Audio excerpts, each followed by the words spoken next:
करते हैं राहुल गांधी की प्रेस कॉन्फ्रेंस का। 126 हवाई जहाज चाहिए थे, 36 हवाई जहाज का। राफेल मामले पे पार्लियामेंट में चर्चा हुई। 30,000 करोड़ रुपए प्रधानमंत्री जी ने अनिल अंबानी जी को दिलवाए और जब चर्चा हुई पार्लियामेंट हाउस में तो प्रधानमंत्री पार्लियामेंट हाउस में नहीं थे। प्रधानमंत्री जी राफेल डिबेट से भाग गए। अरुण जेटली जी ने लंबा भाषण दिया, गाली दी मुझे, मगर जो सवाल हैं उनका जवाब नहीं दिया।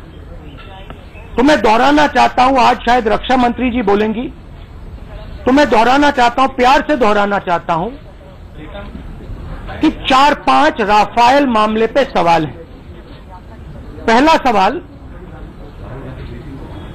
हवाई जहाज की प्राइस को 526 करोड़ रुपए से 1600 करोड़ रुपए किसने बढ़ाए?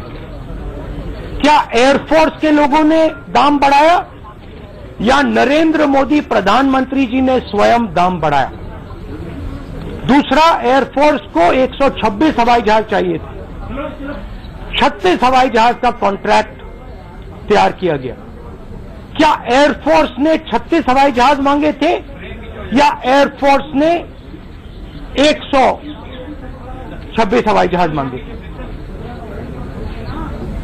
तीसरी बात, अनिल अंबानी को कॉन्ट्रैक्ट किसने दिलवाया?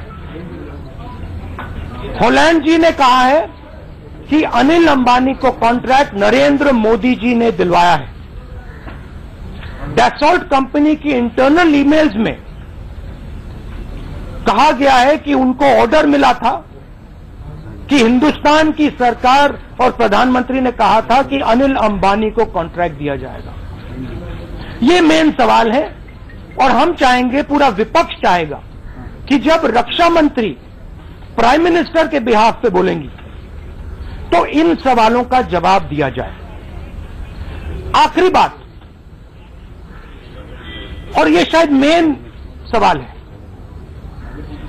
क्या ये जो नई डील बनाई गई 36 एयरक्राफ्ट वाली, इस डील पर हिंदुस्तान की एयरफोर्स के लोगों को, डिफेंस मिनिस्ट्री के लोगों को क्या ऑब्जेक्शन था, हां या ना? मेरा मतलब,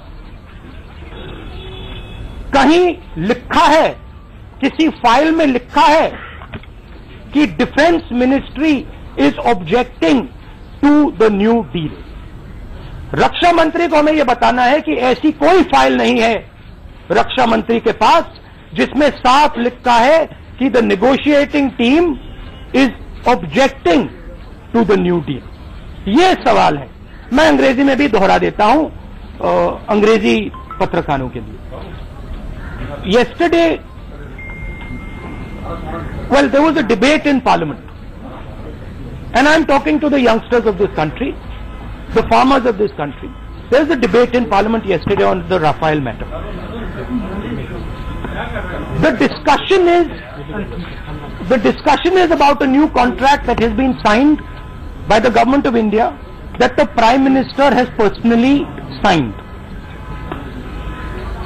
You know. तो लगातार राहुल गांधी प्रेस कॉन्फ्रेंस कर रहे हैं। सदन के अंदर उन्होंने राफेल को लेकर पीएम पर हमला बोला, उसके बाद प्रेस कॉन्फ्रेंस की, आज एक बार फिर से प्रेस कॉन्फ्रेंस। और दरअसल आगे चुनाव है, 2019 में इसे बड़ा मुद्दा बनाकर राहुल गांधी जनता के बीच आना चाहते हैं।